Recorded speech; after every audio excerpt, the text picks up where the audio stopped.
میرا اس وقت کچھ کہنا قطعی بیکار تھا۔ میں چپ رہا اور جہانی آپا سے لالٹین جلانے کو کہا۔ اماں غصے میں کھڑی رہیں، پھر بول اٹھی، اب واپس امروہہ چلنے کی کرو میاں، اب میں یہاں رہ کر اپنی بچیوں پر انگلیاں نہیں اٹھاؤں گی۔ ان کی آواز قدرے اونچی تھی۔ میں نے گھبرا کر پلٹ کر تایا کی طرف دیکھا۔ وہ اس جانب پیٹ کیے بیٹھے تھے، اس لیے میں جان نہیں سکا کہ آواز ان تک پہنچی کہ نہیں۔ اماں، میں نے سرگوشی میں احتجاج کیا۔ چپ ہو جائیے، تایا نے سن لیا تو کیا سوچیں گے کہ خود پر مصیبت پڑی تھی تو یہاں آ گئے، اور اب اگر ان پر مصیبت پڑی ہے تو ہمیں کیا پتا تھا کہ ان کی اولاد یہ گل کھلائے گی؟ تمہیں کیا پتا لوگ کیسی کیسی باتیں بنا رہے ہیں؟ لوگوں کو کیا پتا؟ میں چڑ گیا۔ مجھے اماں کے خیالات سے دکھ پہنچا تھا۔ کیوں؟ تمہاری چچی کی زبان کو روکنے والا پیدا ہوا ہے کوئی؟ انہوں نے جل کر کہا۔ اچھا تو اس میں بھلا تایا اور تائی کا کیا قصور ہے؟ میں جھنجھلا گیا۔ کیوں؟ تو کیا ہمارا قصور ہے؟ وہ ایک ہاتھ کمر پر رکھ کر میرا راستہ روک کر کھڑی تھی۔ لڑکیوں کی تربیت ایسے ہوتی ہے بھلا؟ کیا ضرورت تھی اپنی لاڈلی کے ایسے شوق پورے کرنے کی؟ لو بھلا، لڑکیوں کو ایسے بلا سوچے سمجھے کتابیں لا کر دی جاتی ہیں کیا؟ بجائے یہ کہ اسے قرآن پاک پڑھواتے، علم غلم کتابیں لا کر دی، اور اتنی آزادی دی کہ سارا دن ساری رات کمرہ بند کیے پڑھتی رہتی تھی۔ لڑکیوں کو تو بند کمروں میں بھی نہیں رہنے دیا جاتا۔ ہماری لڑکیاں اگر منٹوں کو بھی آنکھوں سے اوجھل ہوں تو ہم جان کو آ جائیں ان کی۔ اماں پلیز، آپ ایسی باتیں تو نہ کریں۔ وہ معذور تھی، اس کے کہیں جانے کا تھوڑی کوئی سوال تھا جو اس پر ایسی پابندیاں لگائی جاتی۔ پھر وہ کتابیں ایسی بھی نہ تھیں کہ رہنے دو اپنا فلسفہ، وہ جل کر بولی۔ بہرحال بحث کرنے کی بجائے ایک بات کان کھول کر سن لو، اس کے معاملات میں دلچسپی لینے کی ضرورت نہیں۔ جسے خود اپنے ماں باپ کا خیال نہ آیا، ان کے بڑھاپے پر ترس نہ آیا، اسے تمہیں منا کر لانے کی ضرورت نہیں۔ وہ یہاں آئی تو میں کبھی بھول کر بھی یہاں قدم نہیں رکھوں گی۔ اور یہ اس نے تمہارے بارے میں کیا کچھ لکھا ہے؟ آخری سوال کرتے ہوئے تو وہ بے حد غصے میں تھی۔ اماں، اس کی سوچ سے میرا کوئی تعلق نہیں ہے۔ میں نے کبھی نہیں پوچھا کہ وہ میرے بارے میں کیا سوچتی ہے، نہ ہی میں ایسی کسی اوچھی حرکت کا متحمل ہو سکتا ہوں۔ میں تو اسے بہنوں کی طرح چاہتا تھا۔ رہنے تو اپنی بہنوں سے قطعی نہ ملاؤ اسے، خدا نہ کرے۔ اچھا اماں، اب ہم اس موضوع پر بعد میں بھی گفتگو کر سکتے ہیں۔ میں الجھ گیا تھا۔ تائی وہیں برآمدے میں بیٹھی بڑے انہماک سے کتابوں کی ترتیب الٹ پلٹ کر رہی تھی۔ تایا پتہ نہیں کس سوچ میں تھے۔ میں جلد از جلد کوثر کے کمرے کی تلاشی لینا چاہتا تھا۔ تائی کی بات میرے ذہن میں اٹک کر رہ گئی تھی۔ ممکن تھا کہ انہوں نے واقعی وہاں بچھو دیکھے ہوں۔ جہانی آپا اور شنو آپا بھی ہماری گفتگو سر جھکائے سن رہی تھی۔ میں ان دونوں کی موجودگی میں بچھوؤں کا تذکرہ نہیں کرنا چاہتا تھا۔ اماں بھی اس ذکر سے بوکھلا سکتی تھیں، اس لیے میں تصدیق بنا بات کے نہیں کرنا چاہتا تھا۔ میں نے جلتی ہوئی لالٹین اٹھائی اور اماں سے کہا کہ وہ اپنے کمرے میں میرا انتظار کریں۔ وہ میرے اس کمرے میں جانے پر بھی برہم تھی۔ میں نے انہیں کہا کہ میں وہاں کیوں جا رہا ہوں یہ بعد میں واپس آ کر بتاؤں گا۔ میرے انداز گفتگو سے شاید انہوں نے میری ضد کو محسوس کر لیا تھا۔ اماں میں یہ خاص بات تھی کہ اگر وہ کسی کے انداز سے ضد یا سامنے والے کے ارادے کی مضبوطی کو محسوس کرتی تھیں تو اپنا لحاظ ختم ہونے سے پہلے ہی خاموشی اختیار کر لیتی تھیں، اس سے ٹکرانے کی کوشش نہیں کرتی تھیں۔ میرے ساتھ بھی انہوں نے یہی طریقہ اختیار کیا تھا۔ میں لالٹین لے کر کوثر کے کمرے کی طرف بڑھ گیا۔ ان بچھوؤں کے بارے میں تصدیق کرنے کے علاوہ بھی میں وہاں کوئی ایسی چیز تلاش کرنا چاہتا تھا جس سے کوثر کا کچھ اتا پتہ چل سکے۔ میں جان سکوں کہ وہ کہاں ہے اور کیا کر رہی ہے۔ اس کی تحریر سے تو قطعی کچھ پتہ نہیں چلتا تھا کہ وہ کہاں اور کیوں گئی ہے۔ جو کچھ وہ یہاں گھر میں رہ کر حاصل کر چکی تھی وہ بھی کافی تھا، پھر اسے گھر سے جانے کی کیا ضرورت تھی؟ وہ کون سی ایسی شکتی تھی جسے حاصل کرنے کے لیے اس کا گھر چھوڑ کر جانا ضروری تھا؟ میں ان تمام باتوں کو جان لینا چاہتا تھا تاکہ اس کے سلسلے میں سوچ سمجھ کر قدم اٹھاؤں۔ میں لالٹین لیے کمرے میں داخل ہوا تو یکایک مجھے یکبختگی کا احساس ہوا۔ پتہ نہیں کیوں مجھے وہ دن یاد آ گیا جب میں حویلی میں شکنتلا کی سسکیاں سن کر بڑے برآمدے کو عبور کرنے لگا تھا تو برآمدہ یخ ہو رہا تھا۔ یوں لگ رہا تھا جیسے میں کسی سرد خانے میں داخل ہو گیا ہوں۔ ٹھنڈی اور کپ کپا دینے والی ہوائیں چلتی محسوس ہوئی تھیں، ویسی ہی ٹھنڈک یہاں بھی تھی۔ میں آگے بڑھا۔ کوثر کا پلنگ خالی تھا۔ اس پر تکیے اس انداز سے رکھے ہوئے تھے جیسے وہ پڑھتے ہوئے مسحری کے سرہانے سے ٹکا لیتی تھی۔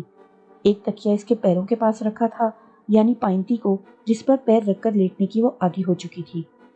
برابر کی میز پر موم بتیاں، سرخ رنگ کی ایک کچی مٹی کا پیالہ جس پر تازہ تازہ گیروی رنگ کیا ہوا تھا، لوبان، اگربتیاں، 2-3 کتابیں اور وہی باریک اور لمبا سا بلیڈ رکھا تھا جس سے ایک بار میں نے اس کے کہنے پر اپنی انگلی کاٹ کر تکیے کے نیچے رینگتے ہوئے بچھو پر اپنے خون کے قطرے ٹپکائے تھے۔ وہ بلیڈ اس وقت بھی سرخ ہو رہا تھا اور مجھے جانے کیوں احساس ہوا کہ اس پر لگا خون پرانا نہیں بلکہ تازہ ہے۔ میں نے انگلی کی پور سے چھو کر دیکھا، وہ چپچپا سا خون میری پور پر لگ گیا۔ ایک جھرجھری سی بدن میں دوڑی اور معدوم ہو گئی۔ میں آگے بڑھنے سے قبل زمین کا جائزہ لے لیتا تھا۔ مجھے سارا خوف بچھوؤں کا تھا۔ میری چھٹی حس خبردار کر رہی تھی۔ مجھے یقین ہوتا جا رہا تھا کہ تائی کی بات غلط نہیں ہے۔ کوثر کی مسحری کے انتہائی بائیں جانب ایک گول میز تھی۔ اس میز پر کئی پرانی کتابیں رکھی تھیں۔ یہ کتابیں اتنی پرانی تھیں کہ ان کی حالت بہت خستہ تھی۔ کاغذ پیلے ہو چکے تھے۔ اکثر کتابوں کے کور کو کیڑا کھا چکا تھا۔ میں ان کتابوں کو اٹھا کر دیکھ رہا تھا اور حیرت زدہ ہو رہا تھا۔ وہ کتابیں زیادہ تر خالص سنسکرت زبان کی تھیں۔ مجھے تو گمان بھی نہ تھا کہ کوثر کو سنسکرت آتی ہوگی۔ وہ تو کبھی کسی اسکول یا کالج میں نہیں گئی تھی۔ ایسی کوئی بات بھی میں نے نہیں سنی تھی کہ اسے کوئی پڑھاتا رہا ہو۔ ایک ماسٹر صاحب کو تایا نے کبھی رکھا ضرور تھا، مگر میں انہیں جانتا تھا۔ بڑے نستعلیق قسم کے آدمی تھے۔ اردو ادب سے بڑا گہرا تعلق تھا۔ اردو انگریزی پر عبور تھا۔ ان کے بارے میں بھی یہ باتیں کبھی سننے میں نہیں آئی تھی کہ وہ سنسکرت پر بھی عبور رکھتے ہیں۔ دوسری اہم بات یہ تھی کہ بڑے مذہبی آدمی تھے، صوم و صلات کے پابند تھے۔ ان کے بارے میں یہ گمان خام ہی تھا کہ وہ ایسی جادو ٹونے کی کتابوں سے دلچسپی رکھتے ہوں گے۔ بہرحال میری بات سمجھ میں نہیں آئی، مگر پھر بھی میں نے سوچ لیا کہ ان سب کتابوں کو محفوظ کر لوں گا۔ سنسکرت سیکھنی پڑی تو سیکھوں گا، اور ممکن ہوا تو ان سب کتابوں کا مطالعہ بھی کروں گا۔ میں ابھی کتابوں کو الٹتے پلٹتے ہوئے یہ باتیں سوچ ہی رہا تھا کہ اچانک میرے سر کے پچھلے حصے میں کہیں اندر ایک عجیب سی سرسراہٹ ہوئی۔ یہ اسی قسم کی سرسراہٹ تھی جو میں نے حجرے میں اس وقت محسوس کی تھی جب میں نے پورے حجرے میں بچھوؤں کو رینگتے دیکھا تھا۔ مجھے یوں لگا تھا جیسے ان بچھوؤں کے چلنے سے ایسی آواز پیدا ہو رہی ہے جیسی لوہے کے باریک تاروں کے فرش پر رگڑنے سے پیدا ہوتی ہے۔ میں اچھل کر پلٹا۔ روشنی زیادہ نہ ہونے کے باوجود میں نے فرش پر رینگتے ہوئے بچھوؤں کو دیکھ لیا۔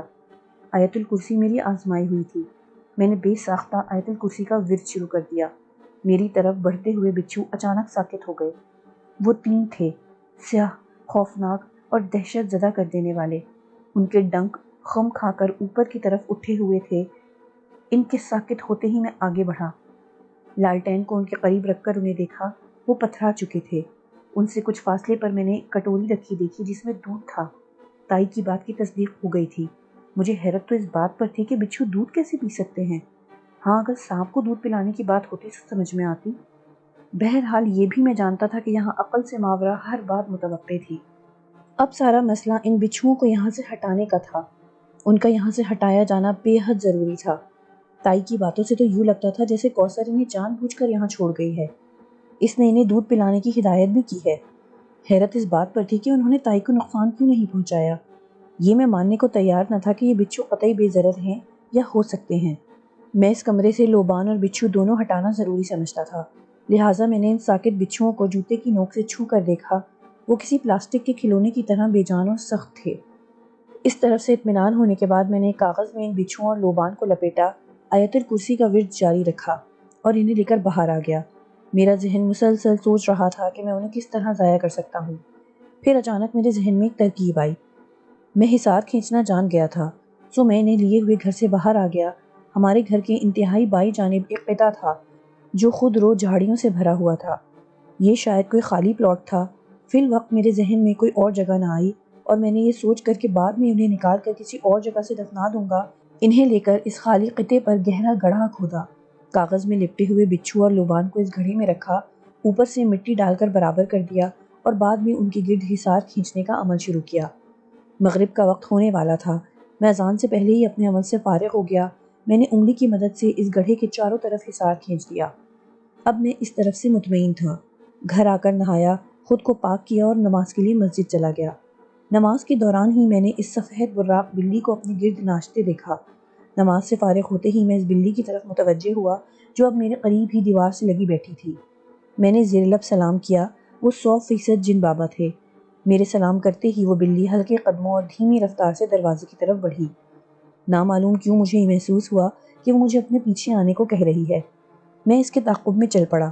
میرے ہاتھ میں فیروزے کی تسبیح تھی جو سنہرے بابا نے وظائف سے فارغ ہونے کے بعد مجھے دی تھی، اور بقول ان کے وہ تسبیح بالخصوص میرے لیے نیپال سے لائے تھے۔ ہم آگے پیچھے چلتے ہوئے عین اسی جگہ پہنچ گئے جہاں میں نے بچھوؤں کو دفنایا تھا۔ وہاں جا کر بلی کے رک جانے پر میں چونک اٹھا۔ وہ منہ اٹھائے مجھے دیکھ رہی تھی۔ چند لمحے میں اسے دیکھتا رہا، پھر میں نے اپنے ذہن میں ایک آواز کی گونج سنی۔ وہ آواز 100% جن بابا کی تھی۔ وہ مجھ سے گڑھا کھودنے کو کہہ رہے تھے۔ میں نے فوراً ہی زمین پر بیٹھ کر پاس پڑی ہوئی ایک لکڑی سے گڑھے کو کھودنا شروع کر دیا۔ کیونکہ یہ گھڑا بھرے مجھے زیادہ دیر نہیں گزری تھی، اس لیے میں نے بآسانی گڑھے کو دوبارہ کھود لیا۔ اندر کاغذ میں لپٹی لوبان اور بچھو جوں کے توں موجود تھے۔ ان پر نگاہ پڑتے ہی سفید بلی اس گڑھے میں کود گئی۔ میرے قدم خود بخود واپسی کے لیے اٹھ گئے۔ میں نے پلٹ کر دیکھا تو سفید بلی منہ میں وہ لپٹا ہوا کاغذ اٹھائے اندھیرے میں دور جاتی نظر آئی۔ اطمینان کا گہرا سانس لے کر میں گھر کی طرف چل پڑا۔ بے پناہ اطمینان کا احساس یوں ہوا تھا کہ سنہرے بابا مجھ سے غافل نہیں تھے۔ وہ ہر طرح میری مدد کر رہے تھے اور مجھے یقین تھا کہ وہ آئندہ بھی میری مدد کرتے رہیں گے۔ میں گھر پہنچا تو شرف الدین کو اپنا منتظر پایا۔ وہ تایا کے پاس بیٹھا تھا۔ تایا دن کی نسبت بہت بہتر محسوس ہو رہے تھے۔ مجھے دیکھ کر انہوں نے سر اٹھایا۔ ان کے ہونٹوں پر دھیمی سی مسکراہٹ پھیلی ہوئی تھی، جسے دیکھ کر مجھے خاصی تقویت ہوئی، ورنہ ان کی وجہ سے میں بہت پریشان ہو گیا تھا۔ میں نے شرف الدین سے پوچھا کہ خیریت تو ہے؟ اس نے آنے کا وعدہ نہیں کیا تھا، بلکہ کہہ گیا تھا کہ میں فارغ ہوں تو فرقان کے گھر آ جاؤں، مگر اس وقت وہ موجود تھا۔ شرف الدین نے بتایا کہ وہ ٹھیک ہے، دل گھبرا رہا تھا اس لیے میرے پاس چلا آیا۔ میں نے اس سے رحیمو کے بھائی کے بارے میں پوچھا جو مجھے اور تایا کو حجرے کی طرف جاتے ہوئے ملا تھا اور رحیمو کا ہم شکل تھا۔ اس کے بارے میں سن کر اس نے حیرت کا اظہار کیا اور بتایا کہ اس کا کوئی بھائی نہیں تھا، ایک بہن تھی جو شادی شدہ تھی اور بچے کے پیدائش کے موقع پر مر گئی تھی، اور اس کا باپ امروہہ میں ہے۔ تب میں نے اسے تفصیل سے بتایا کہ اس روز کیا ہوا تھا، اور یہ بھی بتایا کہ میں نے اس دوران دوبارہ اسے کس حالت میں دیکھا تھا، حجرے میں میرے ساتھ کیا کیا ہوا، سادھو نے اس کا روپ بھر کر مجھے کس طرح دھوکہ دیا، کس طرح وہ مجسمہ اور کڑا لے جانے میں کامیاب ہو گیا۔ آخری بات سن کر تایا اور شرف الدین دونوں پریشان ہو گئے۔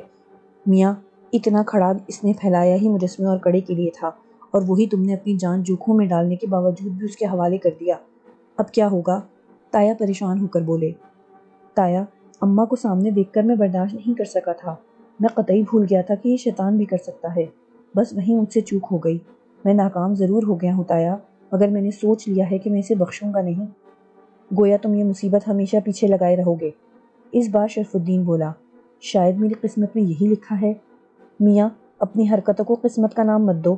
ایک شکنتلا ہی پشتوں سے ہماری جان کھانے کو کافی نہیں تھی، اور اب تم نے اس خبیث کو اپنے پیچھے لگا لیا۔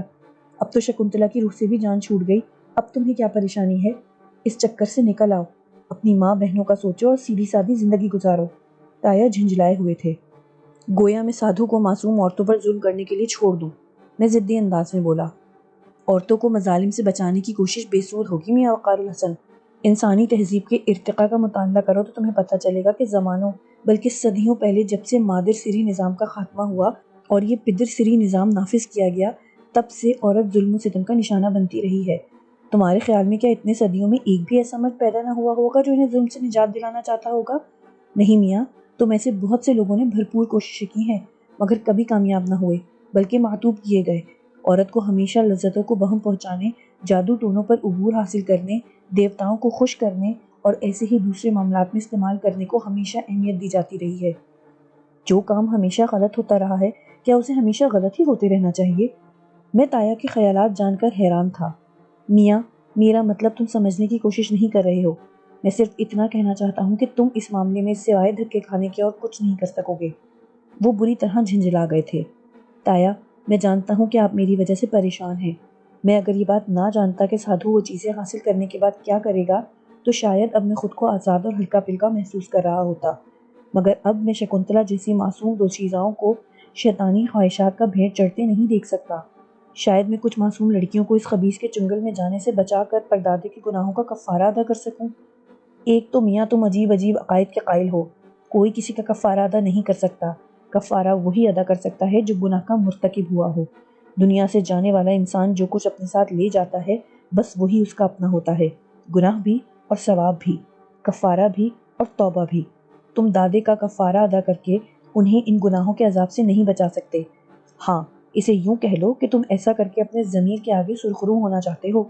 یہ اچھی بات ہے، اگر ایسا کرنے کے دوران میں تمہارے ضمیر پر دوسری طرف سے کوئی اور بوجھ نہ ہو تو۔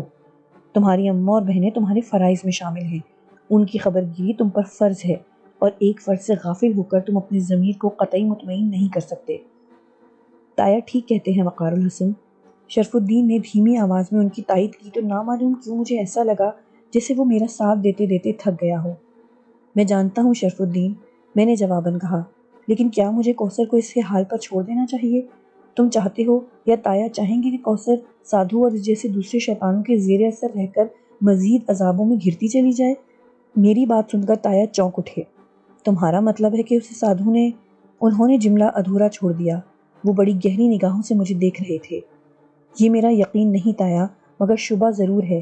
وہ جن علوم کے چکر میں پڑ گئی ہے وہ اسے سادھو والے راستے ہی پر لے جائیں گے۔ ممکن ہے وہ سادھو سے مدد لینے کی بھی سوچے، یا سادھو اس کے اس شوق اور طاقت سے واقف ہو چکا ہو۔ وہ سب خبر رکھتا تھا تو یہ بھی جانتا ہوگا کوثر نے کئی بار اس کے بچھوؤں کو ضائع کیا تھا۔ وہ بہت کچھ جان گئی تھی تایا۔ مجھے تو بس اتنا خوف ہے کہ کہیں وہ اپنی بے وقوفی اور معصومیت کی وجہ سے اس کے شیطانی ارادوں کی بھینٹ نہ چڑھ جائے۔ میں اسے تنہا نہیں چھوڑ سکتا، میں نے قطعیت سے کہا۔ کچھ میرے لہجے کی قطعیت اور کچھ میری باتوں نے انہیں چپ لگا دی۔ کوثر کے ذکر پر تایا کا چہرہ دھواں دھواں ہو گیا۔ آنکھوں میں دھندلاہٹ سی چھا گئی تھی اور ان کا اضطراب آنکھوں کی بے چین پتلیوں سے ظاہر ہو رہا تھا۔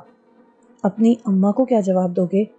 تایا نے یوں شکستہ انداز میں پوچھا کہ میں چونکے بغیر نہ رہ سکا۔ یہ احساس ہوا کہ جیسے وہ میری اور اماں کی گفتگو سن چکے ہوں۔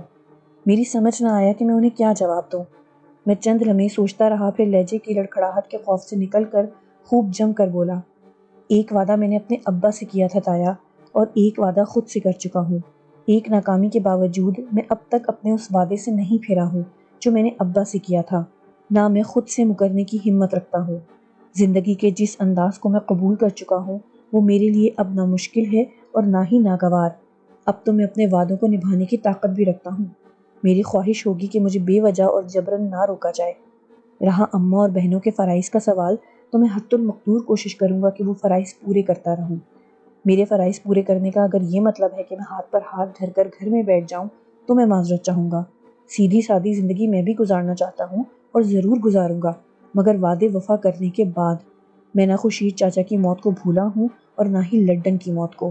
نہ بڑی پھپھی اور پھپھا کی موت میرے ذہن سے محو ہوئی ہے اور نہ میں چھوٹی پھپھی کی اذیتناک موت کو فراموش کر سکتا ہوں۔ مسلسل بولنے سے میرا حلق خشک ہو گیا تھا، شاید اس لیے بھی کہ میں بہت جذباتی ہو گیا تھا۔ تایا کے سامنے شرمندگی محسوس کر رہا تھا اور مجھے یقین تھا کہ تایا اماں کی باتیں سن چکے تھے۔ میں شاید غیر ارادی طور پر ان کے دل کا بوجھ کم کرنا چاہتا تھا، اس لیے بے تکان بولتا چلا گیا۔ تایا اور شرف الدین بالکل خاموش تھے۔ میں کچھ دیر چپ رہا، تایا کے چہرے کے تاثرات سے ان کی اندرونی کیفیت کا اندازہ لگاتا رہا، پھر بولا، تایا، کوثر کا چلے جانا، تائی کا پاگل ہو جانا، اس گھر کا ویران ہو جانا، کیا یہ سب کچھ ایسا ہے کہ میں اسے فراموش کر دوں؟ نہیں تایا، میں اتنا خود غرض نہ کبھی تھا اور نہ کبھی ہو سکوں گا۔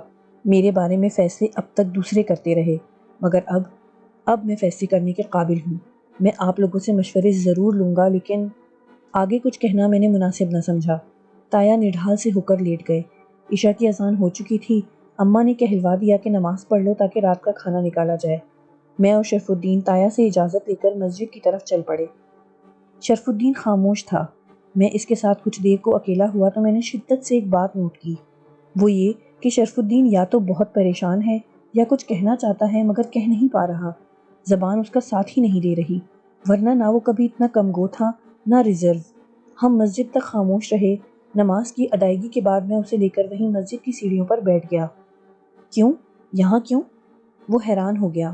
کچھ پوچھنا چاہتا ہوں تم سے، میں نے سنجیدگی سے جواب دیا۔ پوچھو، اس نے مختصراً کہا اور استفہامیہ نظروں سے میری طرف دیکھنے لگا۔ تم اتنے خاموش کیوں ہو شرف الدین؟ میری الجھن زبان تک آ گئی۔ نہیں تو؟ وہ کچھ گھبرا گیا۔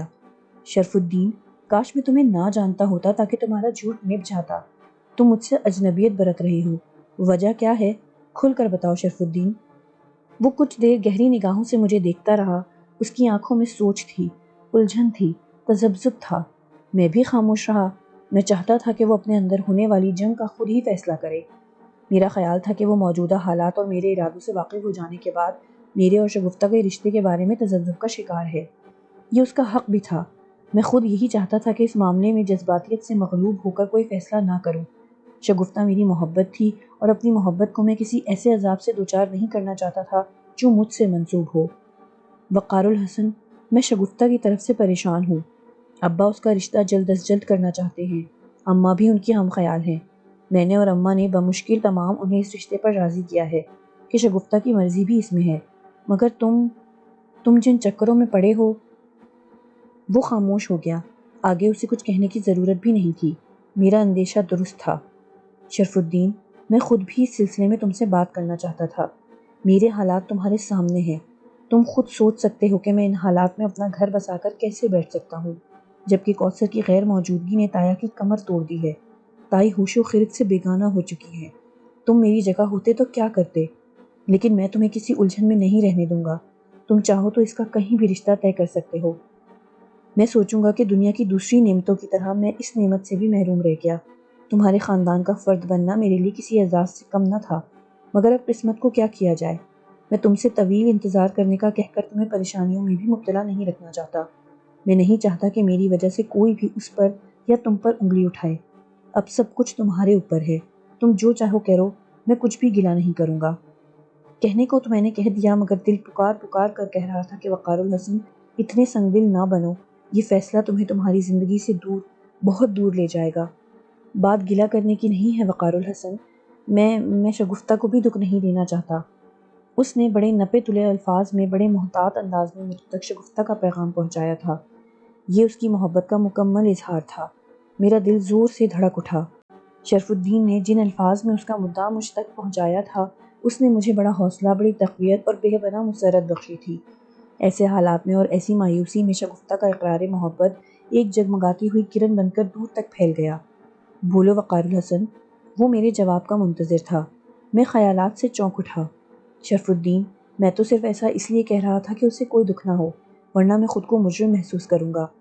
وہ بڑی باہمت ہے وقار الحسن، اس کا ساتھ کبھی کسی پریشانی کا سبب نہیں بنے گا۔ شرف الدین کی بات سن کر میں نے گہرے اطمینان کا سانس لیا۔ ٹھیک ہے شرف الدین، میں اماں اور بہنوں کو لے کر امروہہ جانے کی تیاری کرتا ہوں۔ اگر تم سمجھتے ہو کہ کوئی پریشانی ان حالات میں انہیں مایوس یا دل برداشتہ نہیں کرے گی تو مجھے کوئی اعتراض نہیں، میں نے جواب دیا۔ پھر میں نے دیکھا کہ اس کے چہرے پر پھیلی ہوئی الجھن رفع ہو چکی ہے۔ مجھے خوشی کا بے پایاں احساس ہوا۔ شگفتہ کو پانے کی مسرت مجھ سے سنبھل نہیں رہی تھی۔ میں نے اس کا ہاتھ تھاما اور کھڑا ہو گیا۔ ہم ٹہلتے ہوئے گھر کی طرف چل پڑے۔ میں راستے بھر وہ الفاظ ڈھونڈتا رہا جن کا سہارا لے کر شرف الدین اور جہانی آپا کے چہرے کے تاثرات کے بارے میں اپنا فیصلہ سنا سکوں، مگر میں ناکام رہا۔ میری سمجھ میں نہ آیا کہ اسے کس طرح یقین دلاؤں کہ میں اس کے ساتھ ہوں۔ وہ ہمت کرتا اور کچھ کہتا تو میں دل و جان سے اسے قبول کرنے کا یقین دلا دیتا۔